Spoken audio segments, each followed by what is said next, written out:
Madame, Monsieur, bonsoir. Bienvenue aux 19h de ce 21 décembre à la une de l'actualité. Le président de la République, Abdelmadjid Tebboune, a reçu aujourd'hui l'ambassadeur de la République islamique du Pakistan et l'ambassadeur de la République de Grèce au terme de leur mission en Algérie.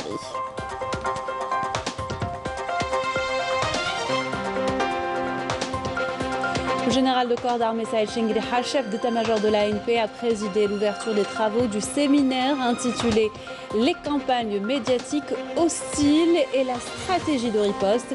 Les détails tout à l'heure.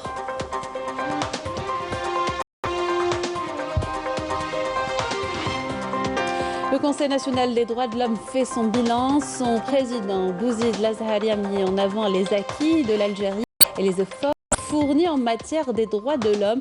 Nous écoutons également le ministre de la Justice, garde des Sceaux, Abdelrachid Topé.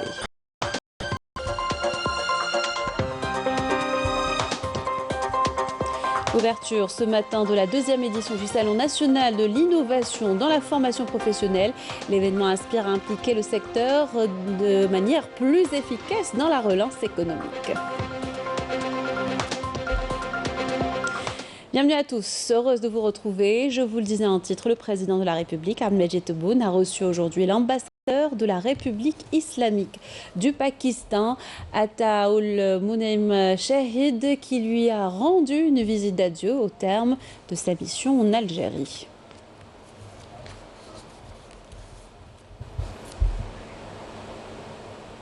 Je vous invite à écouter l'ambassadeur de la République islamique du Pakistan en fin de mission à la suite de son audition avec le président de la République. أريد أن أتقدم بالشكر للسيد رئيس الجمهورية على حفاوة الاستقبال الحار الذي خصنا به. تطرقنا مع السيد الرئيس إلى مواضيع عدة، وما لفت انتباهي الاهتمام الكبير من قبل السيد الرئيس بعنصر الشباب باعتبارهم مستقبل البلاد. تطرقنا أيضا إلى القضايا الإقليمية بالمنطقة، وقد أعجبت كثيرا بالنظرة الاستشرافية للسيد رئيس الجمهورية. بعد 3 سنوات قضيتها في الجزائر، ما زلت منبهرا بالحفاوة التي تلقيتها من الشعب والحكومة والرئيس، وهي بمثابة أفضل الفترات التي أمضيتها في مسار مهني. أود أن أشكر كل الذين التقيت بهم وقدموا لي الدعم. للأسف الشديد أغادر الجزائر اليوم، ويستحيل بالنسبة لي أن أجد بلدا أفضل من الجزائر. Le président de la République, Abdelmadjid Tebboune, a également reçu l'ambassadeur de la République de Grèce, Nike Ekaterini Koutrakouf, qui lui a rendu une visite d'adieu au terme de sa mission en Algérie.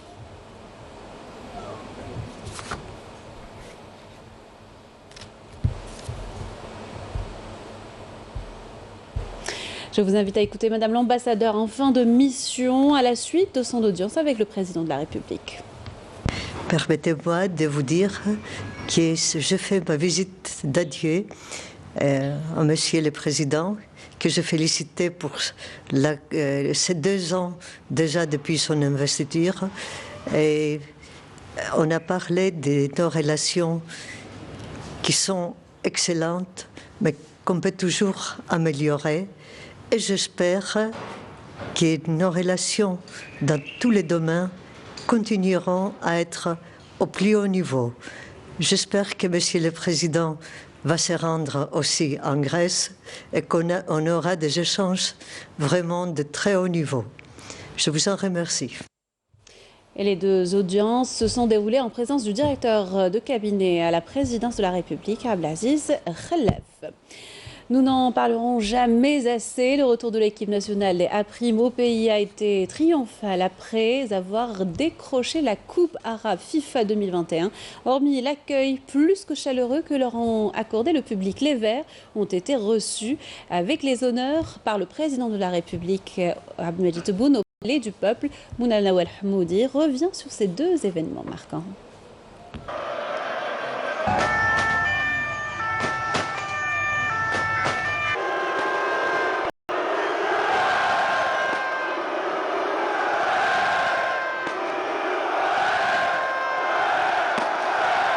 Après avoir remporté avec brio la Coupe arabe FIFA 2021, les guerriers du désert de retour de Doha font une arrivée triomphale à Alger, où des centaines de milliers de fans en liesse les attendaient, bravant le froid, acclamant les noms de leurs héros et scandant le One Two Three, vive à l'Algérie.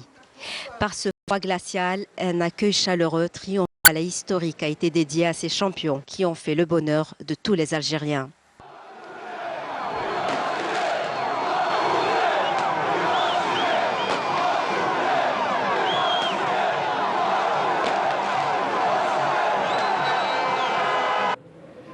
Par ailleurs, les Verts ont été fièrement accueillis par le président de la République dans une cérémonie officielle en l'honneur des champions arabes. Lors de cette cérémonie, le chef de l'État a salué et honoré avec beaucoup de reconnaissance tous les membres de la délégation algérienne, parmi le staff technique, administratif et médical, ainsi que les joueurs. À cette occasion, le sélectionneur algérien Majid Bouguerra a décoré le président de la République en médaille d'or en signe de reconnaissance. Pour leur part, Yassine Brahimi et Djemal Belamri ont tenu à lui remettre le trophée arabe.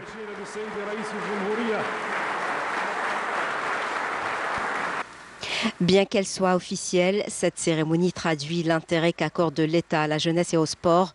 Le président de la République, et lors d'une discussion conviviale avec les coéquipiers de Bounjah, a fait part de ses ambitions de se qualifier à la prochaine Coupe du Monde. Quelque chose de très profond en Algérie, aussi bien pour la Coupe d'Afrique que pour la Coupe du Monde.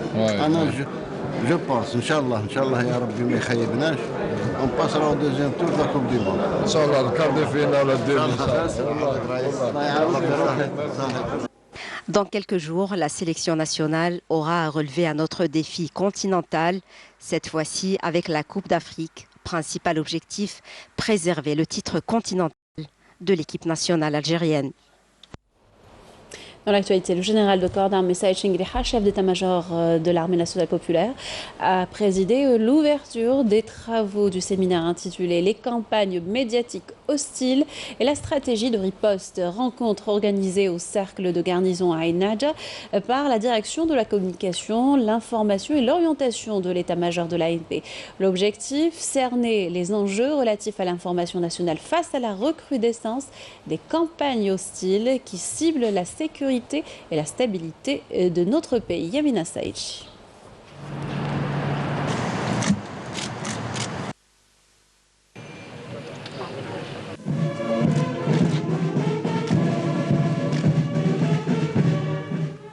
Le général de corps d'armée, Saïd Chengriha, chef d'état-major de l'armée nationale populaire, a présidé l'ouverture des travaux de ce séminaire en présence de messieurs le ministre des Affaires étrangères et de la communauté nationale à l'étranger, le ministre de l'Intérieur, des collectivités locales et de l'aménagement du territoire, le ministre de la Communication, la ministre de la Culture et des Arts, ainsi que le directeur général de l'Institut national de l'étude de la stratégie globale, le secrétaire général du ministère de la Défense nationale, les commandants de force et de la gendarmerie nationale, les chefs de département et les chefs de services centraux du ministère de la Défense nationale et de l'état-major de l'armée nationale populaire.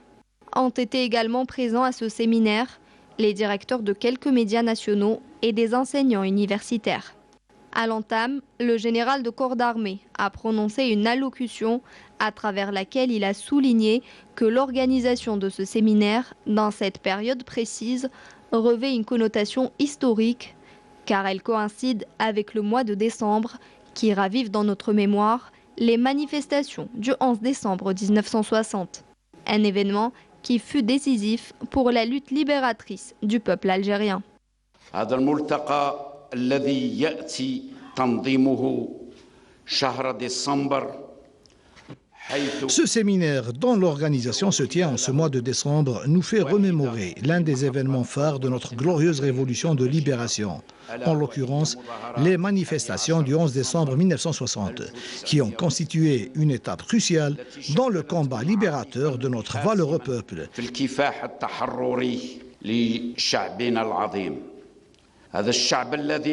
Qui a fait part de sa confiance absolue en ses dirigeants et a confirmé son unité, sa cohésion, sa cohérence et son attachement à sa révolution bénie. Ces manifestations furent également un message simplement explicite adressé aux colonisateurs haineux, à travers lequel l'unité et l'intégrité du peuple algérien ne faisaient plus aucun doute. Un peuple qui ne conçoit à son indépendance et à sa souveraineté nationale aucun substitut, quel qu'en soit le prix. Elles ont aussi été d'un fort appui aux opérations militaires menées par l'armée de libération nationale et d'un soutien précieux à la bataille diplomatique livrée pour la cause algérienne dans les forums internationaux. للمعركة الدبلوماسية للقضية الجزائرية في المحافل الدولية. Le général de corps d'armée a également évoqué un autre événement important, en l'occurrence l'organisation des élections des assemblées locales qui constitue une autre pierre angulaire dans le processus d'édification de l'Algérie nouvelle, dont les repères ont été dressés par le président de la République, chef suprême des forces armées, ministre de la Défense nationale.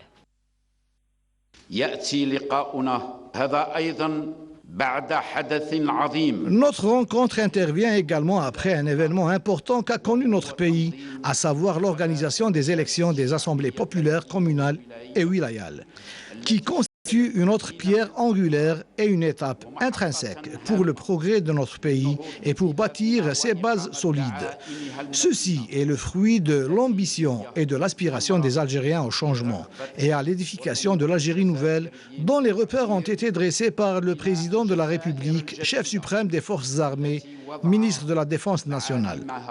Cette démarche qui, désormais, constitue une source d'agacement pour les ennemis de la patrie, qui planifie toutes sortes de conspirations et de complots contre notre pays, avec la complicité des organisations terroristes et des organismes traîtres dont la finalité est de mettre en échec tout projet national visant à mettre en place des institutions fortes et efficaces et à entraver le processus d'une Algérie nouvelle déterminée à reprendre son rôle pionnier au niveau régional et international. وعرقلت مسيرة الجزائر الجديدة المصممة على استعادة دورها الريادي إقليميا ودوليا. Le général de corps d'armée a mis l'accent sur la nécessité de mobiliser tous les secteurs sans exception, avec à leur tête le secteur de l'information pour riposter et faire face à l'ensemble des campagnes médiatiques et des plans hostiles.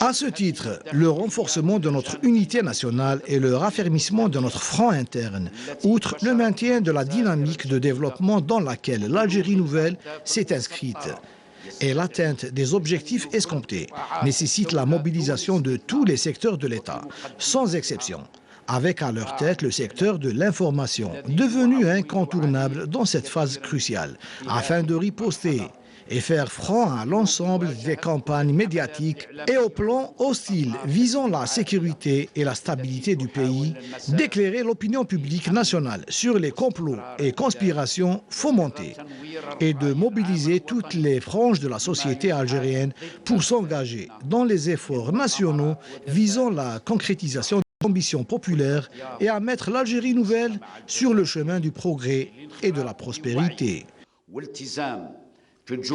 Nous devons, à ce titre, être dévoués à notre patrie et accomplir avec abnégation nos devoirs envers elle. Nous devons également être à la hauteur des sacrifices de nos valeureux chouhada, afin que l'histoire nous rende justice et écrive que nous avions su préserver le legs, que nous étions loyaux à l'Algérie, rien qu'à l'Algérie.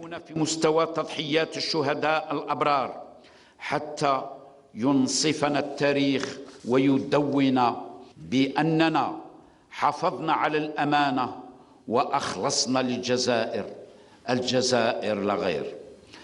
Les travaux de cet événement scientifique se sont poursuivis par l'animation de conférences de valeurs entamées par Monsieur le directeur de la communication, de l'information et de l'orientation de l'état-major de l'armée nationale populaire et suivies par des professeurs universitaires et des experts dans le domaine de l'information et de la communication qui ont présenté 5 conférences riches mettant la lumière sur divers aspects relatifs à l'information en général et aux campagnes médiatiques hostiles en particulier, mais aussi sur les méthodes de riposte sur la base d'une approche globale réfléchie. Ces conférences ont enregistré une forte interaction des participants ayant à leur tour contribué à enrichir le thème du séminaire à travers des débats reflétant l'intérêt qui confère au risque des enjeux futurs à relever pour la sauvegarde de la sécurité de l'Algérie et son intégrité nationale.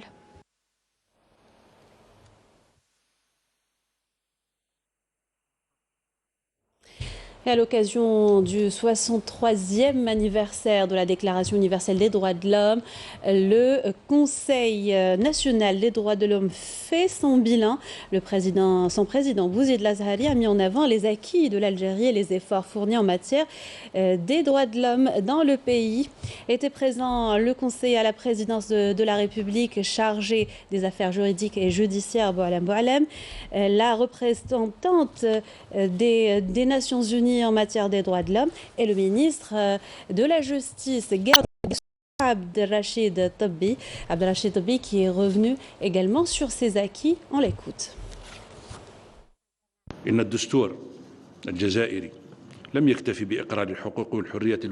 nouvelle constitution a non seulement adopté les droits et libertés contenus dans cette déclaration, mais a aussi érigé leur exercice en objectif principal et la justice en garant de ces droits et libertés.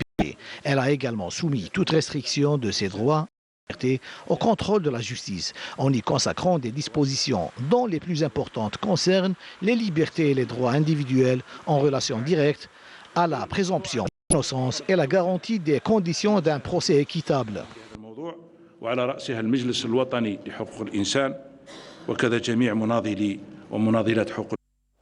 Ouverture ce matin de la 2e édition du Salon national de l'innovation. Les participants, tous issus de la formation professionnelle, sont venus des 4 coins du pays pour présenter leurs produits. L'événement découle d'une volonté d'impliquer le secteur de manière plus efficace dans la relance économique. Badia Mardi.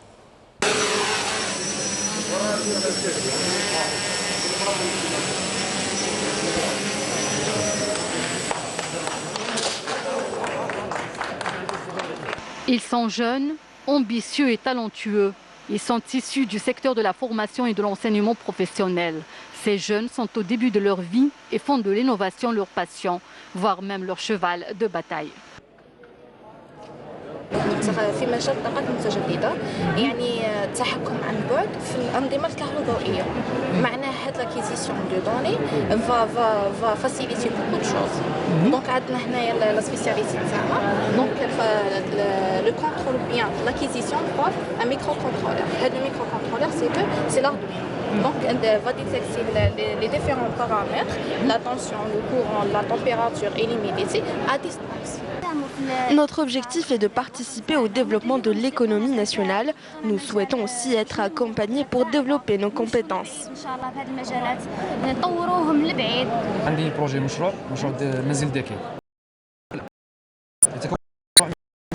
Un projet d'une maison intelligente et tout ce qui a trait à la sécurité. J'ai créé entre autres un détecteur de fumée et de gaz, un détecteur de chaleur, un détecteur de tremblement de terre et un autre de niveau de l'eau. Ce salon de l'innovation, dans sa 2e édition, a été rehaussé par la présence d'une importante délégation ministérielle et des opérateurs économiques.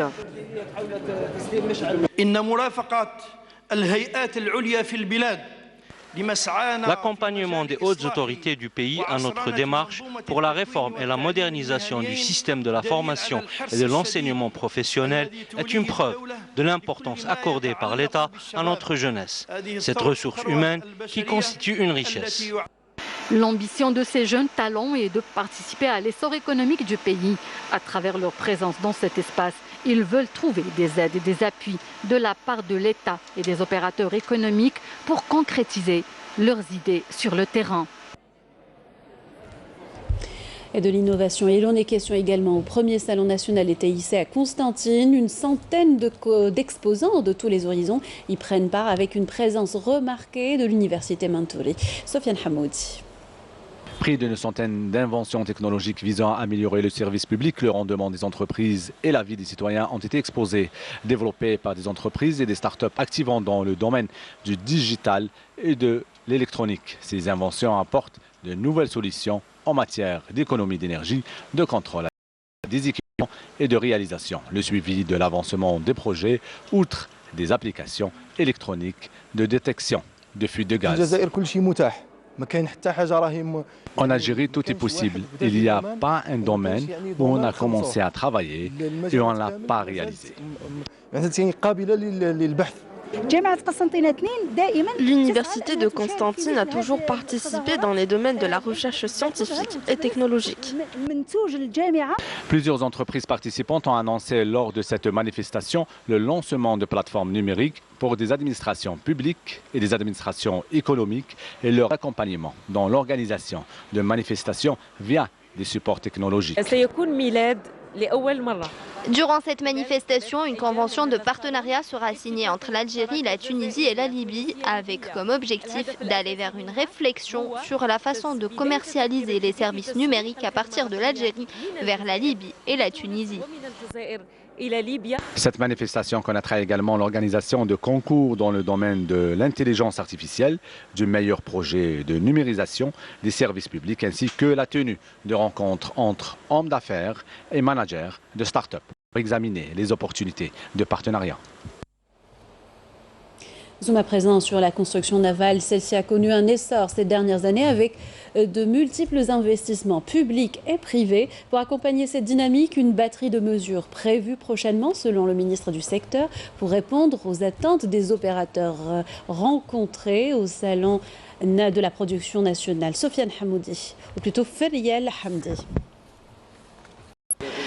Développer la construction navale à travers un accompagnement aux constructeurs pour booster le secteur de la pêche. Tel est l'appel lancé par le ministre de la Pêche et des Productions halieutiques.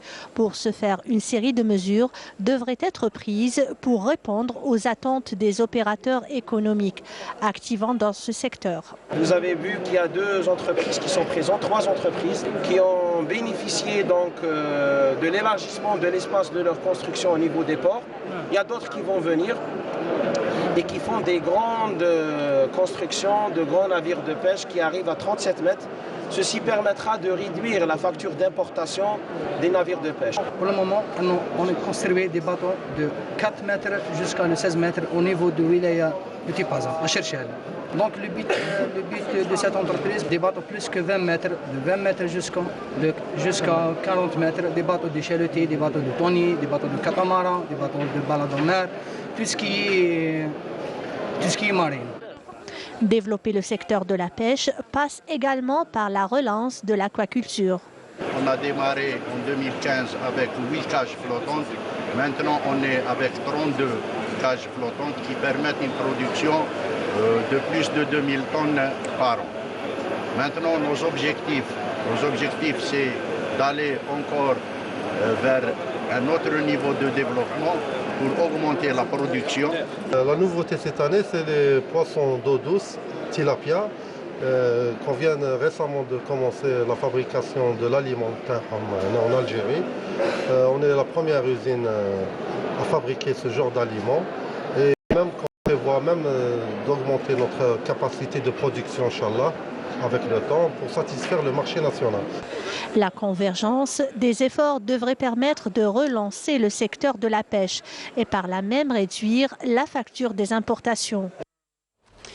Situation sanitaire, le nombre de contaminations dépasse la barre des 300 cas pour la première fois depuis des mois. 310 nouveaux cas précisément confirmés de coronavirus. 192 guérisons et 8 décès ont été enregistrés ces dernières 24 heures selon le ministère de la Santé. Un relâchement dans le respect des mesures de prévention sanitaire est constaté, notamment dans les transports en commun, à moindre mesure dans les et c'est grâce à des brigades spéciales mobilisées par l'entreprise depuis le début de la pandémie. Meriam Damis a accompagné l'une de ses équipes à la station du 1er mai. Reportage.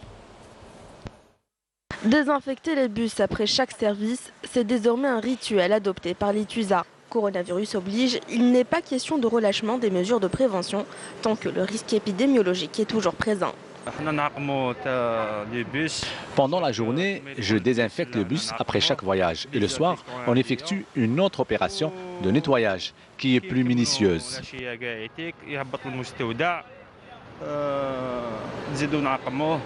Il y a une désinfection qui se fait quotidiennement au niveau des stations. Alors, quand vous allez le voir, à chaque descente des usagers, il y a un agent qui y va pour désinfecter les autobus, ainsi que le soir à la rentrée des bus, au niveau des dépôts, il y a une désinfection profonde qui se fait le soir. À la station de bus 1er mai, les contrôles respectent le respect des mesures de prévention. Aucun usager n'est autorisé à monter sans le port du masque de protection.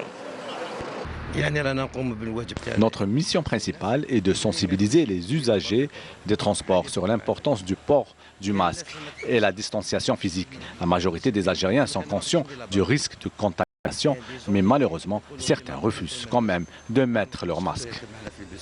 Les mesures de protection contre le Covid, normalement, c'est un automatisme. La bavette, la distance. Avec l'apparition des nouveaux variants et le risque d'une éventuelle 4e vague, les Algériens sont appelés à faire preuve de vigilance et de respecter le protocole sanitaire, en particulier dans les lieux publics. À l'étranger, les Marocains comptent investir de nouveau les rues contre l'accord de normalisation signé il y a un an avec l'entité sioniste, qui est considéré comme une décision dangereuse qui risque de déstabiliser toute la région. Les Marocains dénoncent une haute trahison et un coup porté à la cause palestinienne. Amal Bouakba.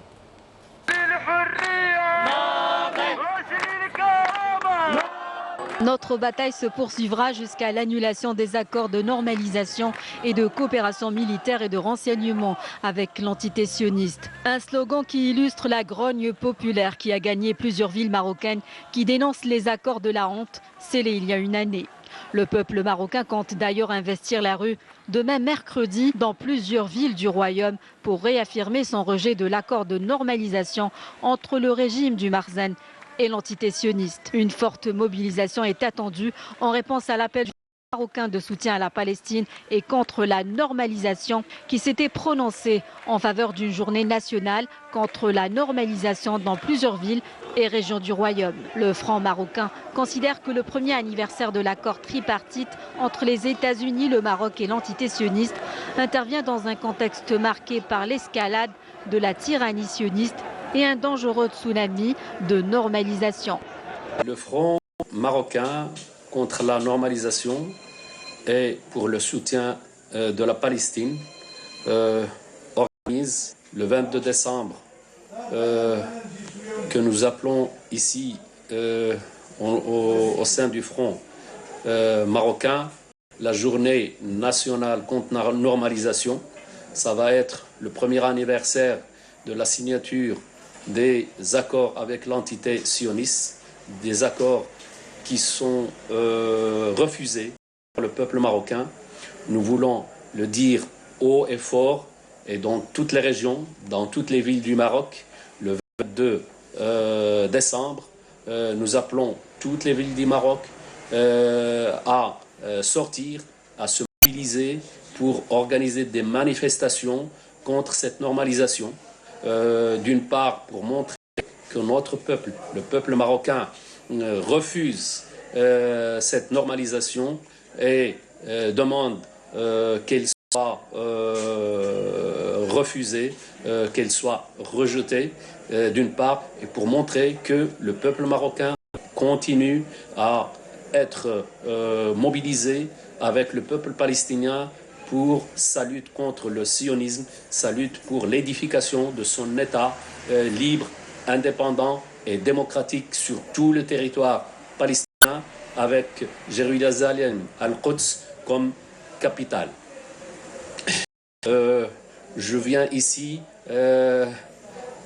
pour lancer cet appel à tous les citoyens et citoyennes marocains, à tous les citoyens et citoyennes maghrébins, à tous les citoyens et citoyennes arabes et tous les militants dans le monde, les militants pour les causes justes, pour se mobiliser fort afin de venir en aide, en soutien au peuple palestinien, afin de refuser tout ce qui se fait maintenant contre la cause palestinienne. À travers cette 4e journée nationale de protestation, le Front marocain veut faire de la date du 22 décembre une journée contre la normalisation que l'État marocain s'emploie à imposer par la force sans tenir compte de la position de son peuple. De son côté, l'Alliance marocaine de la Fédération de gauche a mis en garde contre les dangers de la normalisation sur le Royaume et le Maghreb, appelant à une forte participation au sit-in prévu demain mercredi pour revendiquer l'annulation de la normalisation.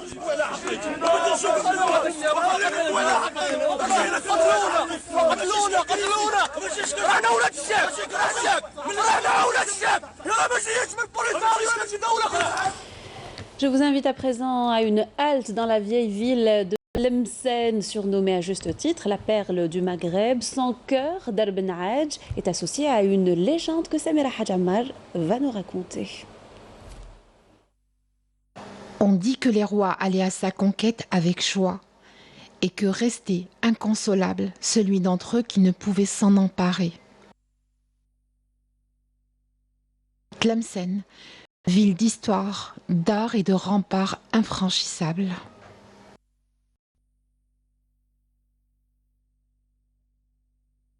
La vieille ville de Tlemcen, elle date du Xe siècle. C'est une construction de Youssef ibn Tchfin qui est venu ici à Tlemcen. Alors, il a construit la grande mosquée et ensuite la vieille ville de Tlemcen. Alors, tous les quartiers ils se rapprochent de l'un de l'autre. Alors, on trouve Dar Ben Aïda comme Dar Ben Aïda, Dar Ben Sensla, Sid el-Jabbar, toutes les ruelles, voilà. De Tlemcen. La vieille ville de Tlemcen, on trouve toujours une mosquée, Médersa, Hammam et Farran. C'est toujours les quartiers qui se composent d'un petit complexe, si on peut dire. Dar Ben Hadj, un pan de la vieille Casbah de Tlemcen, on dit qu'elle porte sur ses remparts, entre ses ruelles, tant d'histoires et de légendes palpitantes.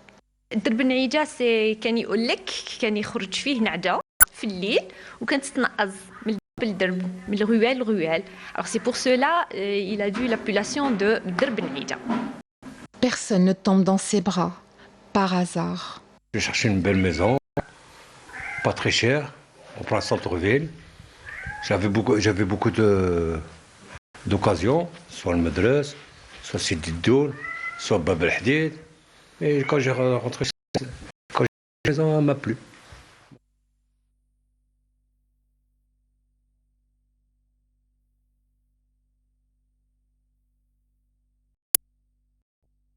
Il y a les arcades qui ont, comme on disait, entre lobes, les arcades des demi-cercles et tout ça. Et il y a des portes en bois, de jolies portes en bois, qu'on appelle ici à Tlemcen Bab el-Fsil. Alors, on trouve de jolies faïences, de la mosaïque, tout, des colonnes, tout ça. C'est ça qui fait le charme de la vieille ville de Tlemcen.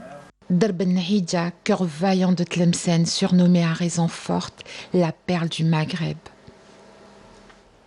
Voilà, c'est la fin de ce journal. Merci de l'avoir suivi. Je vous souhaite une excellente soirée sur Canal Algérie.